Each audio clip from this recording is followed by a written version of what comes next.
Welcome to Creepytalks, where hidden fears come alive through chilling horror tales. Dare to listen as every story pulls you deeper into the darkness.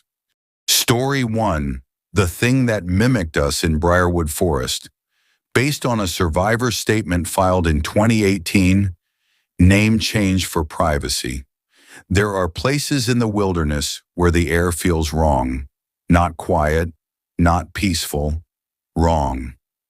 I learned that the hard way in Briarwood Forest, a protected stretch of deep woodland sitting 3 hours from the nearest town. It isn't famous. It isn't marked on tourist maps. Rangers don't recommend it, and if you ask locals about it, they go strangely silent. I didn't believe in superstition until I heard my own voice calling me from the trees. It was October 2018 when my brother Liam and I decided to camp there for 3 nights. We were experienced hikers, raised in the outdoors. We'd done Appalachian back trails, Colorado backcountry, and remote Canadian timberlands. We knew survival, navigation, emergency protocols. We weren't stupid, but Briarwood didn't care. The first sign something was wrong came before we even parked the truck. The woods were too still. No birds, no wind, no insect noise. Just silence pressing against the windows like something listening. Liam laughed it off. Perfect horror movie setting. I wish it had stayed a joke. We started hiking just before noon. The deeper we went, the darker it became. And not because of sunset. The canopy above was so thick that sunlight filtered down in sickly green shafts. The forest floor was soft, almost spongy, like it had swallowed decades of rot. Around 2 miles in, my compass twitched. Not spun, not malfunctioned. Twitched. Small jerks left and right like something interfering with it. I tapped it. It steadied. We kept going. That's when we noticed the smell. Not decay, not animal. It smelled metallic, like old blood. Liam caught it too. Probably a dead deer nearby. But there were no flies, no scavengers, nothing. Just that smell appearing in waves, then vanishing. We set camp near a narrow clearing surrounded by towering pines. The trees were tall, unnaturally straight, their bark almost black. I remember feeling like we were standing at the bottom of a well. That night the temperature dropped faster than forecasted. The fire crackled weakly. Shadows stretched too long between the trees. At around 11:40 p.m., we heard the first noise. Footsteps, slow, deliberate, circling the edge of the clearing. Crunch, pause, crunch. Liam froze mid-sentence. We both listened. "Deer," he whispered. "But deer don't walk like that." This sounded measured, intentional. It circled us for almost 10 minutes, never entering the firelight, never retreating, just pacing. Then it stopped, directly behind my tent. I held my breath. Nothing happened for a long time. Then, a whisper. "Hey!" My blood went cold. It was Liam's voice, exactly his voice, from outside my tent. "Hey, open up!" But Liam was snoring lightly in the tent 6 feet away. The voice came again, closer. "Why are you ignoring me?" My hands started shaking. I slowly unzipped the tent just enough to see out. Nothing. The fire had burned low. The trees stood motionless. Then from somewhere to my left, my voice, perfectly mimicked. "Liam, come here." Liam's snoring stopped. I heard him sit up fast. "Did you just call me?" he whispered from inside his tent. "No," I breathed. From the darkness beyond the firelight came soft laughter. Not loud, not aggressive, just amused, like something had made a successful attempt. Then silence. No footsteps retreating. Just gone. Neither of us slept after that. Morning came reluctantly. The clearing looked normal, almost too normal. But when we checked the ground around camp, We found impressions in the soil, footprints, bare, human-shaped, but wrong. The toes were too long, the arch too deep, and they circled our tents in a perfect ring. Liam didn't joke anymore. "We leave," he said. I agreed instantly. We packed quickly. But when we started hiking back the way we came, the trail wasn't there. Not covered, not blocked, gone. The forest had closed in. The direction we came from now led into dense undergrowth we had definitely passed through before. My stomach dropped. We checked GPS. No signal. Compass, spinning slowly now. That's when we heard it again. Footsteps, but this time multiple, moving between trees, keeping pace with us. If we walked faster, they walked faster. If we stopped, they stopped. We couldn't see anything, but we could feel it, watching, studying, waiting. Around noon, Liam stopped walking abruptly. "Do you see that?" About 50 yards ahead stood a figure between two trees, tall, unnaturally thin. It looked almost stretched, its limbs too long for its body. It wasn't moving, just standing there, facing us. No face visible, just darkness where features should be. I blinked. It was gone. No sound of running, no rustling, just gone. Liam grabbed my arm hard. "It wants us deeper." And the horrifying thing? We were. Without realizing it, we had been walking downhill the entire time, deeper into Briarwood. By late afternoon, exhaustion set in. Panic drains you faster than miles. That's when the forest changed again. We began hearing distant crying. A woman, soft sobbing, somewhere ahead. "Help me!" Liam looked at me with terror in his eyes. "That's bait." The crying turned into frantic whispering. "Please, I'm hurt." Then suddenly, it shifted. The voice became distorted, layered, like multiple throats speaking at once. "Why won't you come?" The crying stopped instantly. Dead silence again. I've never felt dread like that before. Not fear of attack, fear of something intelligent, something experimenting, learning. As darkness fell, we made the worst mistake. We tried to run.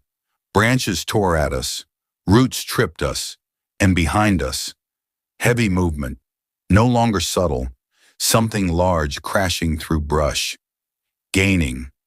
I risked one glance back. I wish I hadn't. Between the trees, I saw it clearly for the first time. It was tall, at least 7 feet, its skin pale, almost gray.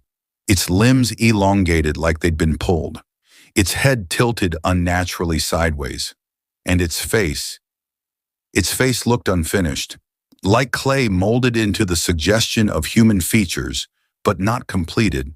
Its mouth stretched too wide, and it was smiling, not chasing, just walking, knowing we couldn't escape. Liam tripped. I turned to help him. That's when the forest went completely silent again. The thing stopped 20 feet away. It stared. Then in perfect imitation of my voice, it said, "Leave him."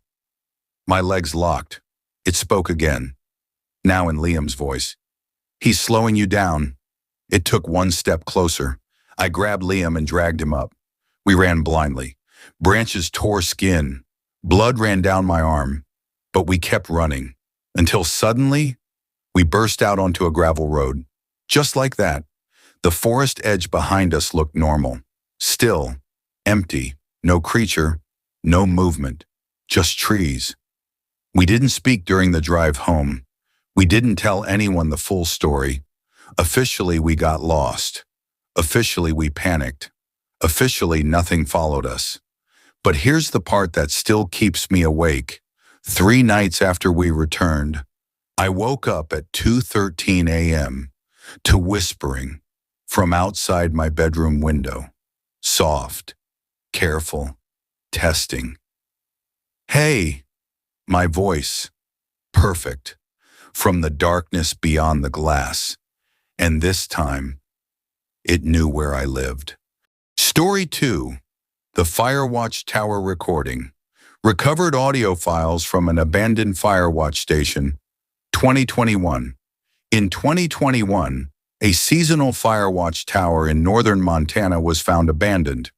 The ranger assigned there, Ethan Cole, age 32, never returned. His truck was still parked at the base of the access trail. His supplies were untouched. His radio was found smashed on the wooden floor of the tower, and inside the cabin, investigators recovered a digital voice recorder containing 3 nights of audio logs. What you're about to read is a clean transcript of those recordings. Day 1, 6:12 p.m. Okay, Ethan Cole. First week at Black Ridge Tower. Nothing unusual. Beautiful view. Endless trees. It's peaceful up here. He laughs. Honestly, feels good to be alone. Day 2, 9:47 p.m. Something weird happened earlier. Long pause. I was scanning the western ridge with binoculars and saw movement. Day 2, 11:03 p.m. You ever get that feeling you're being watched? Slight chuckle. Of course you have. Everyone has. But this isn't that. Long silence. There's something pacing below the tower. Footsteps faintly audible in recording. Listen. The audio captures faint crunching on gravel below. It's been circling for 20 minutes. No flashlight, no voice, just walking. Day 2, 11:41 p.m. It knocked, breathing heavier now. It knocked on one of the support beams. 3 times. Slow. Knock, knock, knock is faintly audible in recording. I leaned over the railing to look. Long silence. I didn't see anyone, but the footsteps stopped directly beneath me. Day 3, 1:16 a.m. I shouldn't have done that, voice shaking. I called down.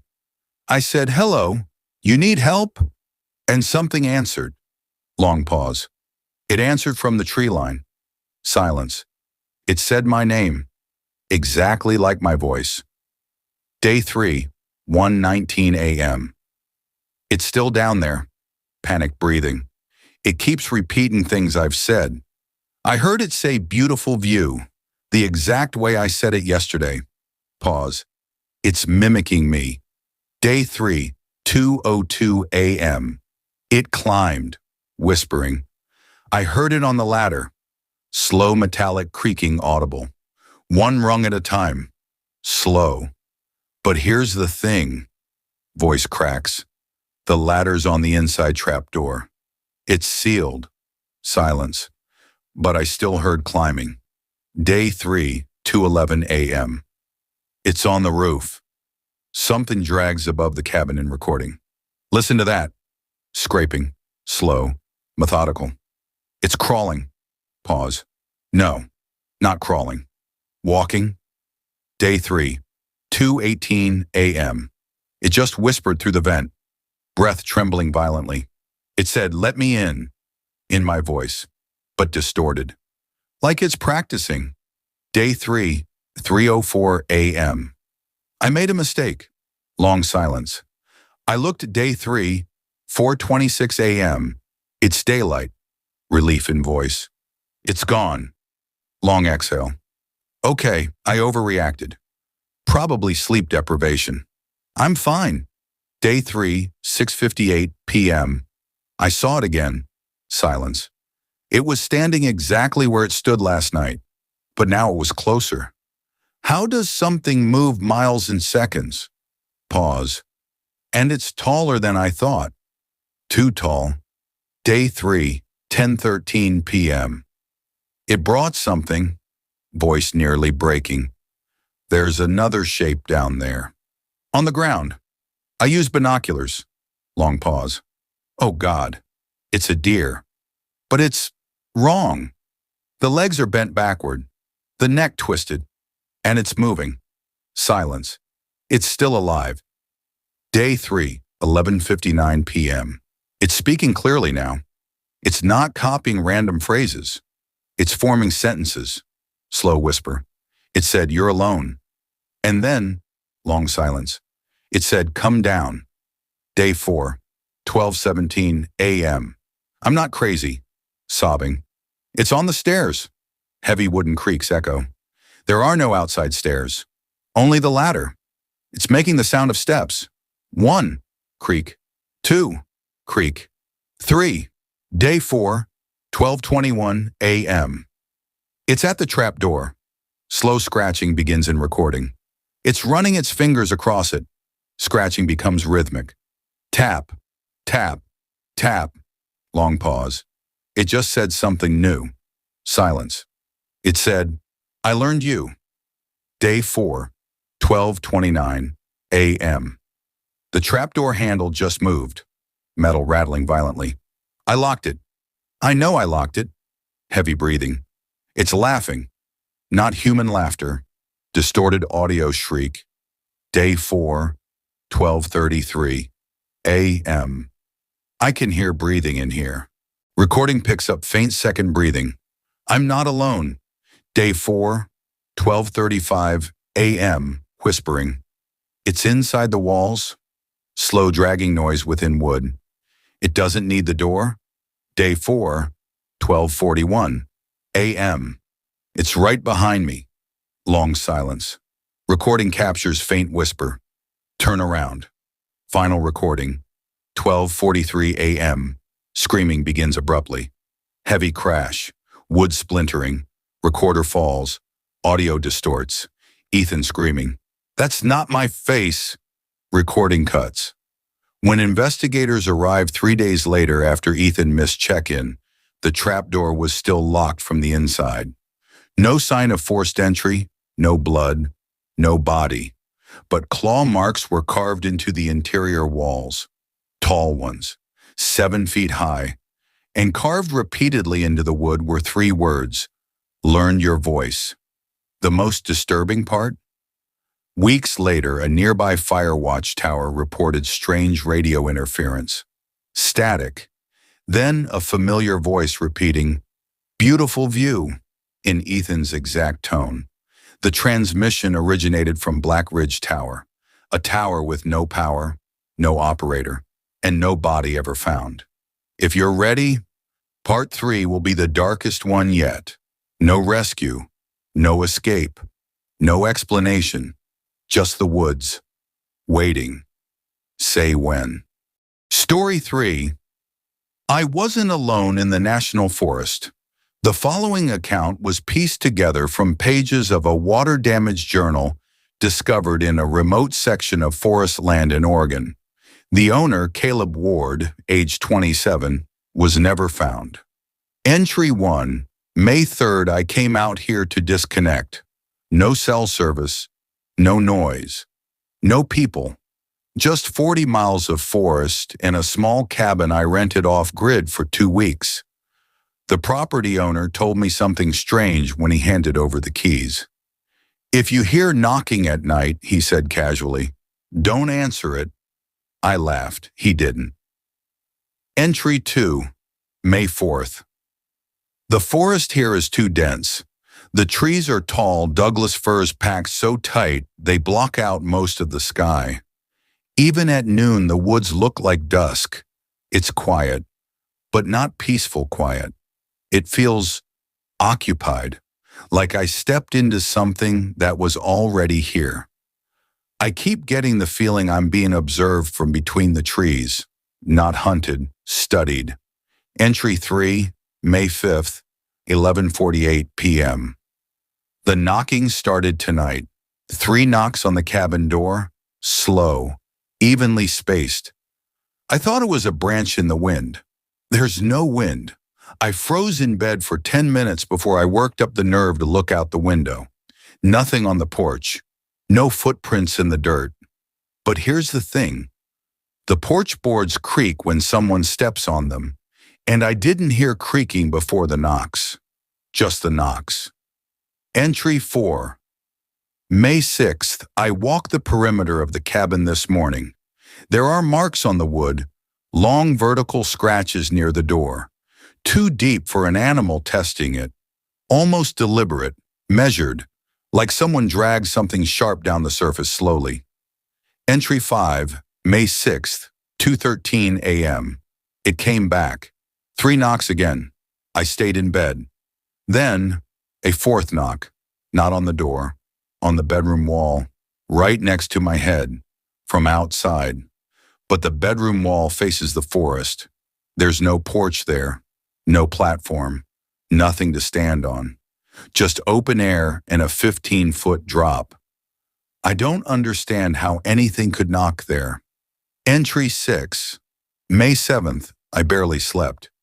When I did, I dreamed I was standing in the trees watching the cabin, watching myself through the window. And I wasn't alone in the trees. There was something standing next to me, taller, still. We were both watching me inside. I woke up to tapping on the glass, soft, testing. Entry 7, May 7th, night. I made a mistake. I answered it. 3 knocks on the front door again. I stood on the other side and asked, "What do you want?" There was a long pause, then something answered. My voice. Perfect. "I just want to come inside." I stumbled backwards so hard I hit the table. It laughed, not loudly, just softly, almost pleased. Entry 8, May 8th. I'm leaving tomorrow. I don't care about the refund. Something is wrong here. I tried starting the truck this morning. Battery dead. It was working fine yesterday. No lights left on. No explanation. I'm not panicking. Not yet.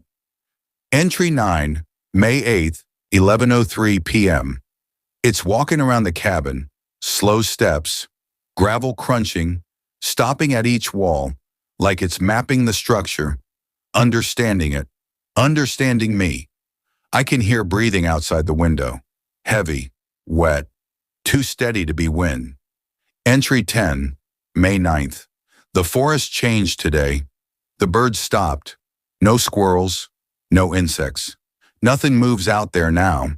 It's like everything cleared out, like the woods made space for something. I saw it, briefly, between 2 trees about 40 yards out. It's tall, too tall. Its arms hang too low. Its head tilts slightly, like it's trying to process what it's seeing. It doesn't rush. It doesn't need to. Entry 11, May 9th, in night. It's trying new things. Tonight it did a knock. It scratched. Slow lines down the door, one at a time, like tally marks. After the 5th scratch, it stopped. Then it whispered, 5 days. How does it know how long I've been here? Entry 12, May 10th. The truck battery isn't just dead. The wires are torn, not chewed, pulled apart. I found something else near the tree line. Footprints. They look human, but the stride is wrong. Too long between steps, and they circle the cabin in a perfect ring, like it's drawing a boundary. Entry 13, May 10th, 2:47 a.m. It knocked again, but this time, it knocked from inside the cabin. 3 taps, on the kitchen wall. I searched the whole place with a flashlight. Nothing. But the knocking moved, from wall to wall, like it was traveling inside the structure. Then it stopped in the attic crawl space. I heard something shift up there, slow repositioning, like someone lying down. Entry 14, May 11th. I haven't left the cabin all day. I feel watched constantly now, not from one direction, from everywhere.